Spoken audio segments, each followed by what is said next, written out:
Good evening, rockers. Vegas Rock Goddess here on the Rocks. Total entertainment. Coming to you live from somewhere off the Las Vegas Strip. Today, I am interviewing one of the most amazing guitar players from Nashville, Brion Gamboa. He's going to be in the hot seat today. He's got a lot to talk about. We're going to talk about his rock history in Nashville and see what's going on. So hang tight. Are getting Brion in.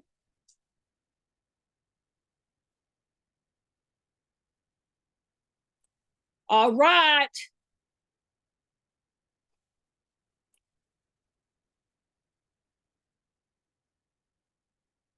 Let's get the party started. You hear me now? I can hear it. Perfect. Is that working? Yeah, I can see you. I can hear you. That. And you got the drums in the background. Great. Yeah. That's awesome. The studio is not so clean today.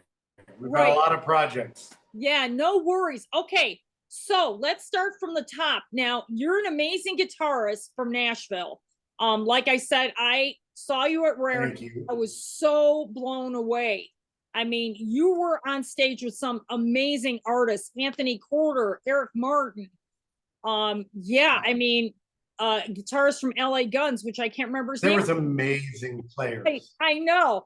It was so there were so many great. amazing players at that. I mean, it was so oh my gosh. amazing. I mean, it's amazing how many great players are in the Nashville area now. You know, I know. People that were in California or other states. It's so crazy, Brion, Yeah. how It's humbling. it is. It's humbling to be around them. I really felt really at home in Nashville. Not what I expected. Yeah. When I came there for Rock and Podfest. Yeah. So it was a great experience. Now, let's talk about your experience in general. Let's start from the beginning on Okay. how you got involved in this crazy rock and roll business. Okay. So when I was a kid, my dad, was previously a drummer in the 60s. With some success. He was a great drummer. And that got me going in music. So by like 5, I was playing drums and playing songs to drums. It was probably about 9 when I realized, man, it's kind of hard to write songs on drums a little bit, and we had a guitar. My brother was starting to do some chords and getting pretty good at it. And so I kind of picked up guitar and started on that. And probably the whole time I was a kid, I never really had any lessons. I think maybe a couple of things in like junior high or something, but I've always messed with piano. I wouldn't consider myself a great piano player. I played for a lot of bands, as a utility player. But, there are those guys that can do ragtime and all that fun stuff. So guitar really became my main. And as I was a young teenager, I was trying to put together a lot of different bands, and we could never find a singer. Singers were tough. For whatever reason, at least in my area, you couldn't find a singer. So I kind of stepped into that role because we couldn't find anybody. And then I realized I love it. I'm definitely not the greatest singer out there, but I love doing it. And so that was really the start. And basically, there was a group of guys as we were kind of late teenagers that had something pretty special. It was called Third Mist. And we ended up kind of cheesing our songs out a little bit, but we went on the show Star Search and the 92-93 season. We were semi-finalists on that show.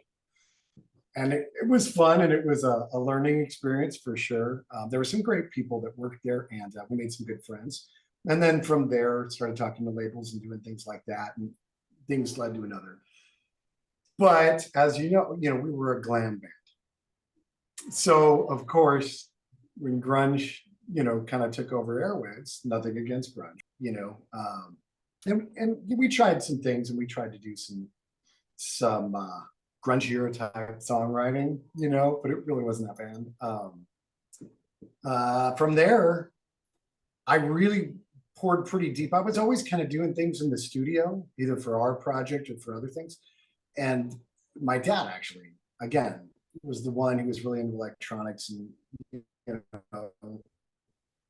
my brother, him, we would build little mixer boards and little things. You get parts from Radio Shack, you know what I mean? So that was a love.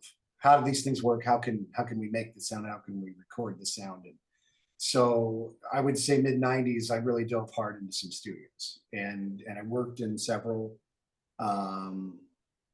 and started learning the ropes.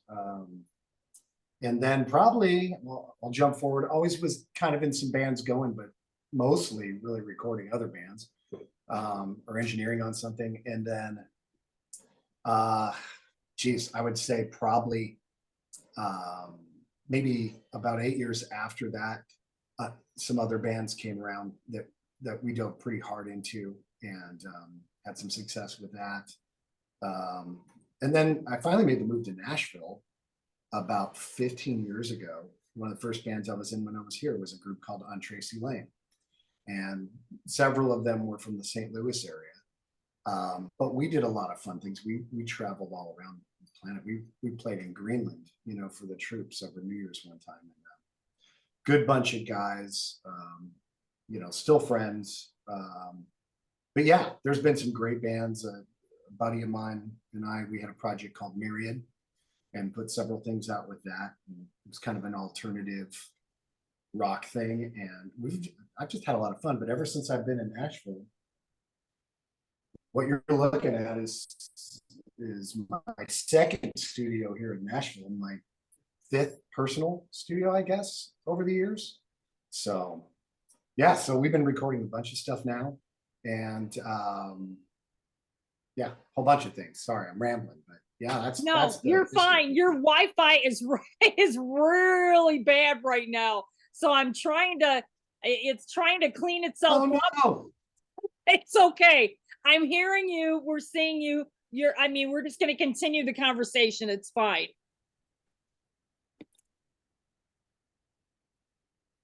Gotcha. Okay. Technology. I know. Don't you love it? I talk to bands all over the world, and I talked to a band in Australia this morning. So yeah, hey, it's rock and roll, man. We just roll with it. They were probably better than here. I'm in the country north of Nashville, by 25 minutes. And apparently the satellites don't like me out here. Yeah. It's one of those things. What are you going to do? But yeah. You, like I said, you have a interesting rock history, and you've been in Nashville now how long? 15 years. Yeah. Now, in your opinion, Brion, how is the Nashville music scene in 23 right now?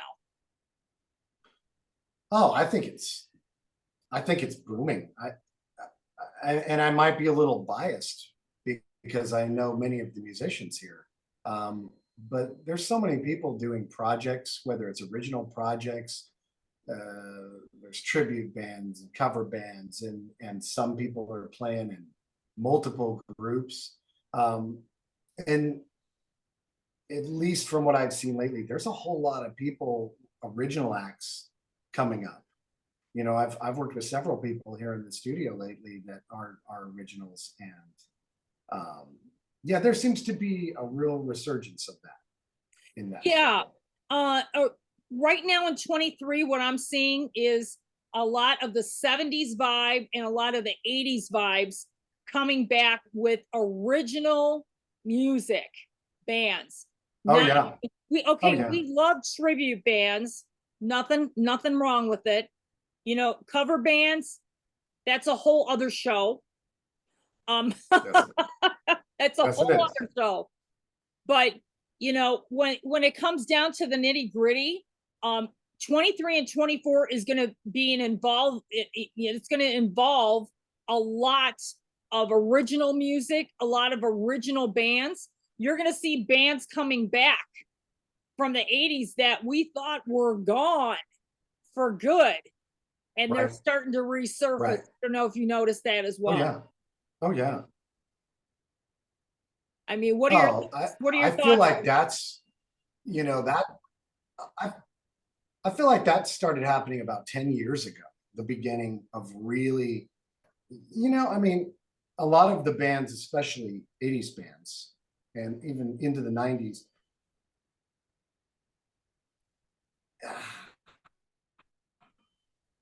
not to say they were happy, but the mood they provoked was definitely of a lot of excitement. And I think people love that. I think when they see live shows and they listen to songs, I that's why I think it never fully goes away. I think it and for people of a slightly more middle-aged generation, it brings back their youth, but and I think people like that, especially when they're being entertained, they want to be excited by something. Right. You I think that I think excitement from that's the why yeah, it's so from the cool. 80s, like you're saying, and even the late 70s.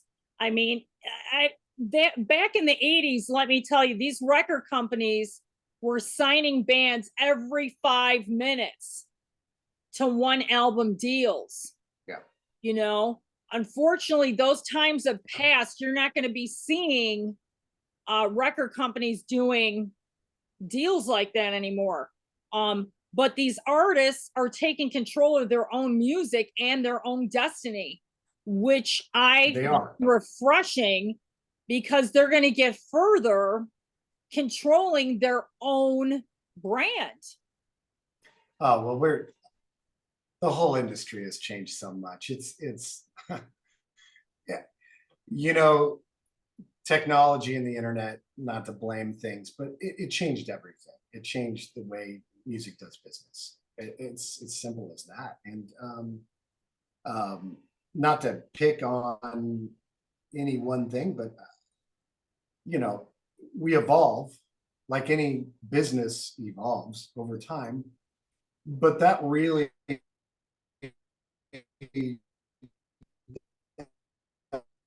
that really changed the course of everything. Some Right. depending on who you talk to, but yeah, it's a different world now. It's a Yeah. whole different approach. Right. Deals are completely different than what they were then. Yeah. And I think, Brian, too, I think the pandemic put an entire new spin on the way the music business in general deals with bands now. Yeah. Oh, it changed live for a while, that's for sure. And and what happened at home? So many people went home and were in home, and some people, that probably really drove them crazy, and other people really got some creative juices going. Um, yeah, I mean, we're such in a different climate now than we've ever been. It's something, so Yeah, and I think it'll be really curious to see where it goes from here. yeah, I think we're in a really good place, Brian. I mean, uh, we're gonna get the elephant out of the room right now. I'm hearing a lot. Okay. I'm hearing a lot of rumors. Okay, people are coming up to me because they knew I was in Nashville, and I did post pictures of you and me and different like rare hair and things like that. And I did have an individual come up to me recently when I was at one of the rock clubs here, Okay. and said, "Do you know Brion Gamboa?" I go, "Yeah, I mean, I met him when I was in Nashville." And this person seemed to know what they were talking about. Hmm. And I said, "Really?" And they go, "Yeah, ask him." So I'm asking you, are the rumors true? Okay. Well, rumor. Okay. The Okay. rumors, okay, we'll just get the elephant out of the room. We'll talk briefly about it because I'm sure you're under contract and Piquing my curiosity. I know the drill. Okay. But you're on the rocks. This is a on the rocks exclusive. So you can just give me what you can give me. Okay. So you're playing Sure. on Mick Mars' solo record. Is this correct? That's correct. I'm not actually playing, I'm singing. Okay. Um, and yeah, you know, Mick's awesome. And, you know, none of us really want to say too much at all. It's Mick's record, right? So We love Mick. And So oh, everybody loves Mick, and yeah. and you know, things about it have to come from Mick, and he's been putting some things out. It, you know, if people are watching, he's been putting some things out about it. So I'm pretty much all I can say at this point is some great people involved. You know, Paul Taylor, a dear friend of mine, super talented guy. Jacob Bunton, who's super talented. Ray Lazier from Korn. So, and that's nothing that is new. That's out there. Right. These guys, and I'm a small part in. I will just say this: it's an amazing record. I mean, I can't wait for people to hear it because it's an amazing. I can't wait. Other than that, I think people are just going to have to wait for Mick to, you know, say more. I know Brian, he's been saying. I'm going to have you. I'm going to have you back on when you're ready to talk about it. So promise me you'll come back on. I'll get the go from Mick and then I'll come back on. Okay, and then we'll talk about it. Okay, so let's move on to what are you currently I mean, are you playing out in Nashville at any shows? I am. There's a couple of bands I play with, and I kind of have my own, and it's kind of a tribute cover thing. Okay. I've done a little less the past couple of years because I really got in here a lot more. There's been some upcoming groups, and love to give them shout outs. I think you've met a couple of these. There's the Neon Angels that we've done several songs with in here that I've helped kind of produce some of those tunes. Yeah, great people. Talking to them too. Yeah, they're great. Abby Kay is another super talented group from here, and so we did some things for them a while back. Matter of fact, Troy Laquetta, Jeff Kersey, and myself, we helped produce 3 songs for them at Troy's studio, and I think they had it mixed somewhere else. But and then Abby's been here to do some things, but they're awesome. And you talk about originals, so there's 2 originals right there in Nashville that are coming up and doing great. And are putting in the work and just done several things in the studio. And then I have played out for a minute. I played with some friends' bands, and then I have my own band, Hollywood Boulevard. And we've done less over the past few years. We were pretty active before that, a lot at fairs, festivals, things like that. But a little less, you know, the past couple of years, we've had some shows, but nothing like what we did before then. We actually have one coming up here in a week, around 2 weeks. But other than that, the main thing I've been doing is tracking my record. So there's a record, and the band name is entitled Boa, just like the snake. I love it. Love it. Thank you. So, you know, it's funny because people were like, what are you going to call the band? And it's so weird. You know, a lot of people said, why don't you just call it your last name? But to me, it felt like, you know what I mean? And I really want it to be kind of a band thing, you know? Right? So we took the end. Yeah. But we're looking at, the goal is to have the first single probably by March of next year, and to have the record complete And so, yeah, so that's been awesome. That's just writing, and getting out in the studio and laying things down and picking and choosing. And, I love that process anyway. And I'm really finally really happy with the writing and what the songs are doing. I feel like it's a great representation of where I'm at now. So yeah, I'm excited about that. And hopefully some people like it. Maybe not, but that's the hope. Oh, we're gonna love it.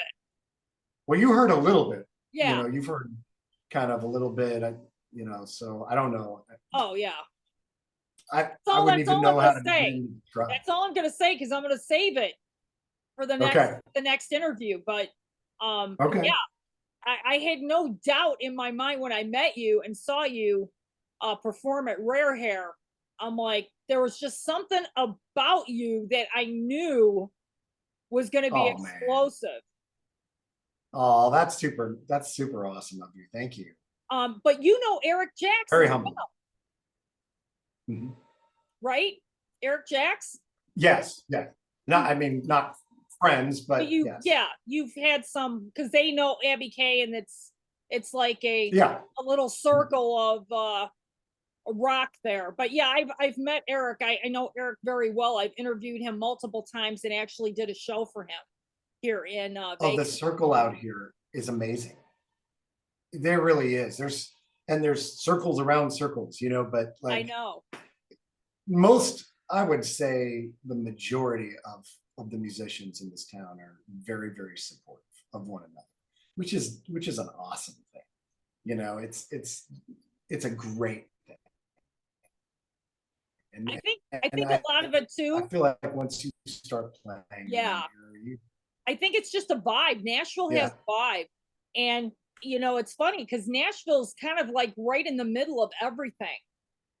You So know, I mean, you're close to Chicago, you're not too far from New York City. You've yeah, got Florida, yeah. you've got Vegas, you've got LA on the left. So I think Nashville is a great place Oh to yeah. be for rockers at this very moment in time. Oh, you wouldn't believe how many coach companies are within a short amount of area out here because Yeah, so much touring happens from here. It's yeah, unbelievable. So yeah, you can get to so many cities within 5 hours from here. It's unbelievable. right. 5 to 7 hours. It's amazing. Yeah, and I think that's where the musicians right now are drawn to Nashville because it's right there where Right. they need to be, and they can have a great home base there. Right. Yeah, 100%. Right. So, are you planning on going to Rockin' Podfest in 24 when they have it next year? Oh, I hope so. Chris, who really kind of founded and who has run that, I know he has some amazing people. Several are friends that put that on. Man, they pour their heart and soul into that. They've done such a great job with that. It's unbelievable. Yeah, I think Michelle Um, took it over. I think but Michelle's I know running it. yes, he's turned it over and it'll be in great hands, I'm sure. And yeah, I mean, if they would have me, I would love to because it's an awesome thing and you always get to see friends and it's just a great thing. Yeah, I I hope mean, that continues from many years. yeah, I really enjoyed it. I mean, met so many talented artists. I mean, I was interviewing bands and artists as soon as I got back to Vegas. I mean, that's how long it's taken me to reconnect with you as far as getting you on. Yeah. I just came back from Australia about a month ago. I was there. Yeah. Yeah, I was You're there. busy. Yeah, I was there with the Kings of Thrash, and I'm about ready to go to Phoenix to cover Dead Groove Band via Dead Groove. Cool. So yeah, I mean, I've been like super busy, which is great. That's great. But I would love to Well, see that you. that goes that speaks to how many people are out there just killing it, just crushing it Oh yeah, I and mean, making good music. and it's not just in Vegas, right? It's all over, Right. which is Right. Yeah. incredible. and giving artists Yeah. exposure is what I want to do. And that's why Rock and Podfest really meant a lot to me, because I got to connect with a lot of people that maybe not necessarily know the brand. So Absolutely. I'm so glad that we connected. And Yeah. we're going to stay connected because you are on the hot seat of some incredible things happening for you in the next 6 months or so. Well, thank you. Thank you. And I appreciate you putting me on, you know. You have quite a list of people that you've interviewed. So I'm humbled and I'm very appreciative. Yeah, I mean, like I said, I just found you very fascinating. I know we talked briefly at Rare Hair, but it was so loud there. And then you stopped by my booth at Rock and Pod Fest. So it was Right, great right. to, yeah, it was great to connect with you. And we have a slew of friends that you know and I know. And Yeah. it's really weird how the rock and roll circle continues. Oh yeah. Oh yeah. It's never going to go away. It's just it's you know rock music. Number one, rock music is really when you listen is a collaboration of a lot of genres, just with an edge. You know what I mean? And for that reason, it'll never go away. It'll be Right. altered here and there. There's certain things that stand out about it from time to time, but because it has all the great elements of all these other genres, it'll never leave, you know. Right. Brian, what was the first concert you ever went to? You'll love this. So, first concert I ever went to, I believe I was either 7 or 8 years old, and it was Neil Diamond. Hey, he's And awesome. I'm here to tell you that was the best show. That guy could put on a concert. Holy cow. Amazing, amazing show. And the next show was Kiss. Of course. So We all have Kiss you talk stories. about, yeah, yeah, yeah, amazing. But yes, oh my gosh, you know, and that talk about open your eyes to production. That was quite the production that Neil Diamond had, you know, especially for that time period. It was bigger than life. So yeah, can't knock him. I mean, did you have a light bulb moment when you were 7 at that show? Like, this is what I want to do? Oh, oh, oh yeah. Oh yeah. I mean, I think I knew it even before then. I really did. And my parents, you know, tell stories that some I remember, some I don't, and they would say that. But yeah, seeing a concert with huge production like that, you know, especially that young, that was mind blowing. And then, you know, Yeah. on the flip side, to go see a Kiss, which same massive production, same kind of entertainment value, just you know, truly rock. But yeah, unbelievable. And you're like, oh man, yeah, I'd love to be part of something like that. Absolutely, absolutely. And Yeah. you see how happy the people are in the audience, and they're being moved emotionally at times, and then they're just like it's the best time in their life in that moment.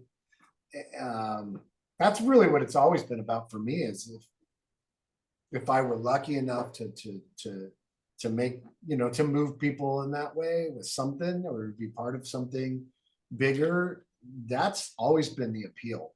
You know, um, how fun is that, and to connect with people like that? I mean, it's amazing. Yeah. I mean, it's totally crazy. Like, the first show for me was Cheap Trick. Because Yeah, I'm nice. originally from Chicago, so that's their hometown. Yeah, And I yeah, was a big Rick yeah. Nielsen fan at that time. And as part of the show, I Oh don't know yeah, if you've ever seen Cheap Trick live, but he brings I out have. every single guitar that he pretty much owns on stage. So the big thing before the show is you have to pay attention and you have to count exactly how many guitars Rick Nielsen brought out during the show. And I feel for his tech. yeah, I mean, can you imagine tuning all that? Oh, yeah. And the funny thing of it is, for that show, I counted, I think 45 or 47 guitars he brought out for that 3-hour show. Wow. I mean, I don't know how you do it. That was mind blowing. That was a long time. I mean, I'm not going to tell you how long ago that was, but I'm saying, when you're 17 years old and you're seeing a rock show like that for the first time in your hometown, yeah. they're from your hometown. It was like mind blowing. Oh yeah. They put on a great show. Yeah. I mean, it was incredible. So that really made an impression on me. Definitely, for sure. Now, what was the first record you owned, Brion? You bought with your own money? Ooh, well, man, that's a tough one. I was lucky enough to have a big brother. My big brother's about 7 years older than me, and honestly, had great taste in music. So, like, I'm trying to think of what I would have purchased, and I feel like it might have been a Sammy Hagar record or a Night Ranger record, because we already had Boston and we had Ted Nugent, we had all these groups, Alice Cooper, tons of those groups. So I think by the time I had to physically buy one, because my brother was pretty good about getting stuff. But I think and he already had some Night Ranger, but I think I ended up buying like their second record, and and loved them. And yeah, I think so. I think so. I mean, one of the first records I owned. It's a great question. Yeah, I always say, because Fleetwood Mac Rumors was the first record I bought with my own money. But like the second record that I did buy with my own money was Standing Hampton. Okay. From Sammy Hagar. I mean, that was Standing Hampton. Yes, that's an incredible record. I mean, that a great record. Oh man, he had an incredible career long before Van Halen. I know. That's a bucket list. I would love to jam with Sammy, because just nothing but respect. Yeah, Sammy is on your list, huh? For people that you'd love to play with. Oh, for sure. Yeah, he's incredible. I've seen him live solo as well a couple times, and of course I've seen every Van Halen tour. I'm like one of very few that have seen every tour with Van Halen. David Lee Roth, Gary Sharon. Yeah. And then I saw Sammy. So yeah, I mean, it's crazy, but yeah. What'd you think? What was your reaction the first time you saw him with Sammy? Oh yeah. Okay, this is how I explained it to someone else that I recently had this conversation with. Okay. I was fortunate to have balcony seats right above Gary Sharon, front row. Wow. Okay. It was the first show on that tour that he played with Van Halen. Right. So he was 25 minutes late getting on stage. He was literally shaking when he sang that first song. Because I saw him, I was right above his head. And wow. I think he was afraid to come out, because you know what I mean? Dave's not there anymore. I would be. So that was kind of an experience, with that tour. Because that was a one tour deal. And then, of course, the rest is history. And then Sammy comes on. Now, to me, it was a real rock band when Sammy got there. The Dave part, to me, is a Vegas show. Vegas rock show. Sammy, it was a real rock band. And that really turned the tables when Van Halen did that, and then they put Sammy in. Sure. Yeah, I get that. And they actually have a box set coming out, the Sammy Hagar years with Van Halen. It's going to be huge. I actually saw a sneak preview of it. So it's going to be incredible. It's going to have, it's going to have all the records, Sammy, was on, and a bunch of other stuff in there celebrating that time with Eddie. And yeah, so I'm really looking forward to seeing that. That's coming out soon. When, okay, like this year? Yeah, like soon, like in the next few Awesome. months. You know, Van Halen never disappoints. I No, mean, and you know, there's people that like both Roth and Hagar. I'm one that likes both equally. I think it was amazing. right. And it's funny to hear people debate about it, or they're like us. Van Halen was never bad.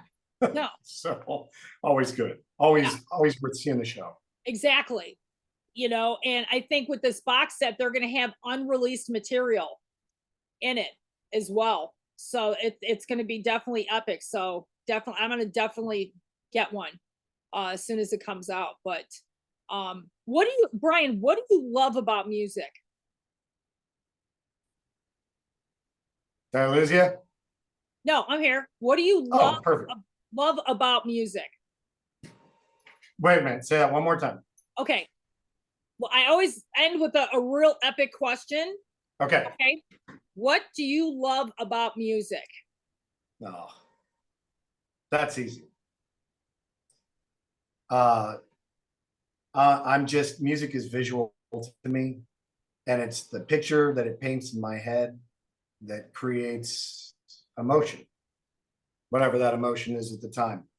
So I, from day one, you know, the first time I listened to something and really, you know, listened, I was old enough to listen. It's just the way it moves people.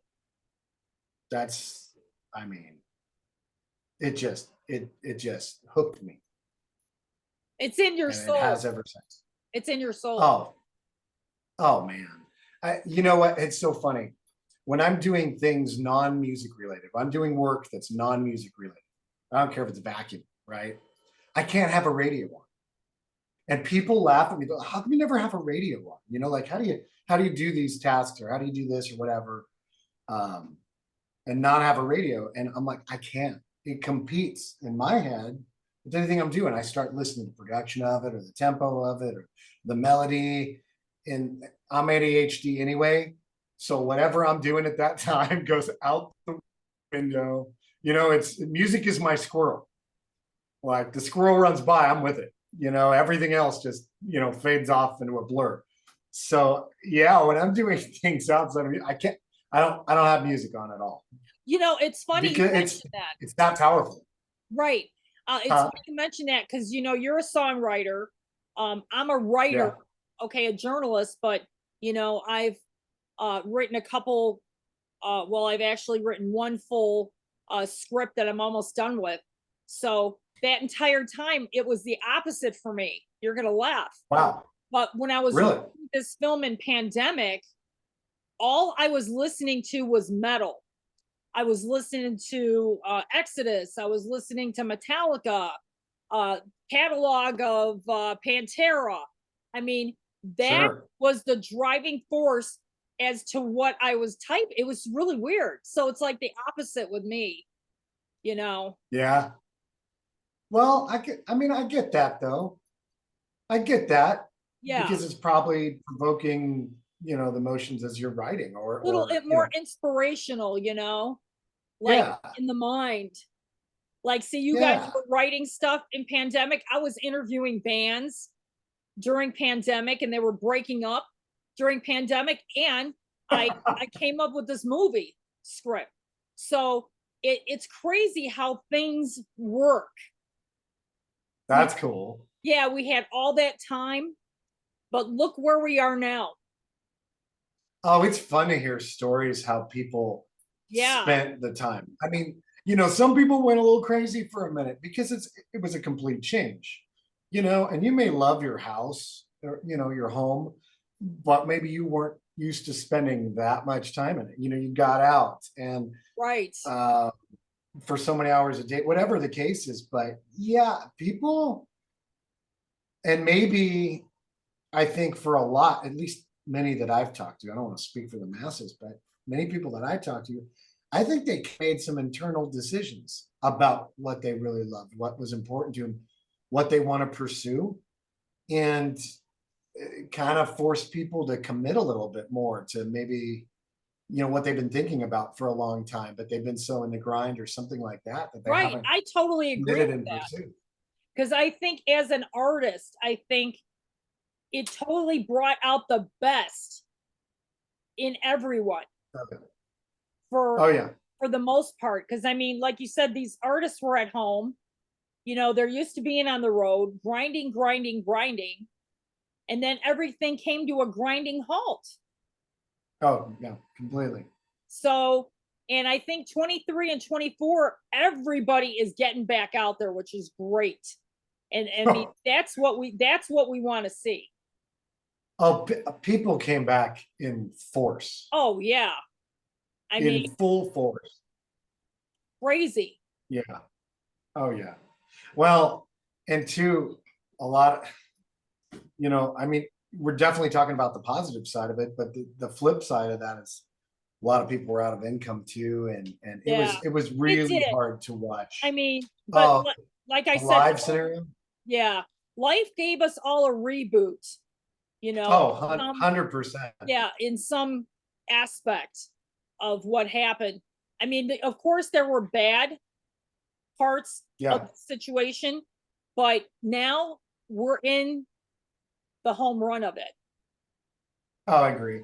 Yeah, I agree. great. But let's keep in touch, Brian. Why don't you tell For everybody sure. where they can find your music, your socials, and your YouTube? Well, okay, so obviously with this record, I'm actually taking a lot down. I've taken older things or things I don't want to confuse people, and I definitely want them to hear the new things that are coming. So there, and you'll see a lot more of that probably as it goes on, a revamp of Instagram, Facebooks, things like that, and also revamping the website, so that it's down right now. But definitely on the socials, I will make announcements as we get closer, um, because it's funny, same guy, but it's kind of the debut of the Boa project, so to speak. Right. So everything is being rebranded for that, which I'm super excited about. That's kind of, it's That's going always to be fun. amazing. Oh, it's fun to launch something, especially when it's been brewing for a long time. Right. So, and uh, so yeah, I'm excited about it. I'll be honest, I'm having to get re-educated. I mean, social media stuff. Well, we already had our technical difficulties with the Zoom, and I've got this light that's been blinding me the entire Now interview you're because perfect. I Now was it looks turned that fine. way. I was, so obviously I am not look at this, and it's awful. It's there, there. Now I'm not blinded, Yeah. But yeah, it's, but yeah, but it's going to be a learning curve for you. Trust me. This is the oh, daily 100%. But grind for me. just when I think I got social media figured out, no, not even close. So Well, yeah, that's why anything you I can hire really do, good people. anything I can do to help you, let me know. Hey, I might make that call. Yeah. Yeah, because you're not on TikTok, right? I'm not yet. It's funny that you Okay, say that. I've guess what? had so much of it. That footage that I got of you, I'm doing this. The footage I got of you at Rare Hair, I'm dropping on my TikTok page. It'll be in the next few. Okay, I'm gonna sign up then. You're gonna see it on there. Just go to Vegas Rock Goddess at TikTok. You'll see it because I'm gonna set it up. It's gonna rotate, rotate, rotate. Well, then it's done. I'm gonna be like, okay, Carol says you need a TikTok. It's time to pull the trigger on a I think TikTok. it is because that's what Yeah, you gotta people want listen to to smart do. people. So They want to interact with you, Brian, especially once they start seeing you playing and doing your new material and your new band. Oh my God, that's gonna help you tremendously. Oh, and I mean, I love hearing, even if it's negative, I love hearing opinions. I love, everybody has their tastes and their likes, and hopefully some people like this, what we're doing. And if they don't, that's awesome. You know what I mean? Because there's something out Oh there for no, everybody. they're gonna But love it. They're gonna love it. well, I thank you. I hope Telling you, so. And yeah, all you can do is what you do, what you love. You put it out right? in the universe. Um, and that's why, like, it's really even. I've had questions. People are like, "What's your favorite music?" and "What do you think about this music?" I think all music is necessary. I do. Everybody's ears are different, and every type and genre of music has its place. The world, it's a vast place in the world, and everybody needs to find things that they connect to and like. So, Right. Like, what are you some of your influences, Brion? know, um, Just make a quick list. I'll make a quick left. So it's funny, as a musician, on drums, there was my father, Gene Rich, or Buddy Rich and Gene Krupa. Some older drummers, man, that I thought were just amazing. You could take one drum and make it sound like 20. And fast forward to friends of mine now. You look at the Ray Laziers, Sean Fuller. There's so many great drummers out there that just blow my mind when they play. So guitar, though, I was turned on to a guy when I was pretty young, a blues guy, Lightning Hopkins, and then more of a flamenco player, Andre Segovia, who passed a while back. And those guys blew my mind. But on the rock end of things, it was people like Tom Schultz and Brad Gillis, Jeff Watson from Night Ranger. Two of the there's so most many. underrated. Two of the most underrated players. Amazing play. Crazy. And you move in the late '80s, and that was kind of my heyday. And of course, and it's amazing because now I've met these people or know these people, but Reb Beach and Betancourt. I mean, there's so many great players, and of course, Mick. Of course, we're not going to. Oh my gosh, wrote the soundtrack to my entire childhood. Right. I mean, riffs like that, it just changed the face of the planet. So yeah, I mean, those are, in rock, those are my influences for sure. And there's so many more. Tommy Shaw, people like that. I just, Sammy Hagar, my God. Eddie Van Halen. So, the band Winger. Yeah. I mean, the list goes on and on. I mean, oh my gosh, I don't think I could stop. Right. There's so many influences that. Not enough time in your show. Oh, you can save them for the next one. We'll save them for the next one. We'll just part one, part two. Yeah, part one. This is part one. We're going to have part two soon. Yeah. But thanks so much, Brion, for coming on. I'm really looking forward to your projects coming up, and I'm sure the viewers are going to as well. Thank you. I can't wait to see you again. Hopefully, I'll be making it back to Nashville at some point in 24. Yes. Definitely. And if you head to Vegas for any reason, definitely get in touch with me. Oh, we were out there. We were out there not long ago. Yeah, it was a quick trip. We were actually only in Vegas for a day, and then had to go up into Nevada, a little further, Mesquite, Nevada, and then onto Utah. But yes, that would have been so cool. I know. So definitely keep in touch if you end up heading this way before next year. But we're definitely going to reconnect. Congratulations on these projects. Thank you. It's going to be epic for you in 23 and 24. Because we hope so. Yeah, we're halfway through 23. So, I think my radar is in 24 because these bands are already posting their 24 gigs. I mean, they're ready.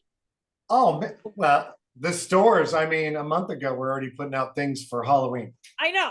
Really? That's how you got to be now, I know. Head of the curve. Take care, Brion. Keep in touch. And I'm going to get you that footage, hopefully, but I'm going to drop it on TikTok later on in a few hours. Awesome. Thanks, Carol. And we'll connect again. All right. We'll talk to you soon. Okay. Thanks for coming on, Brion. We'll talk soon. Part 2. Sounds good. See ya. Bye.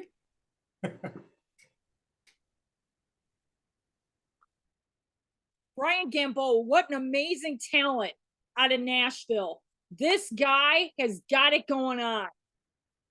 I cannot wait for these projects. He's singing on the new Mick Mars record.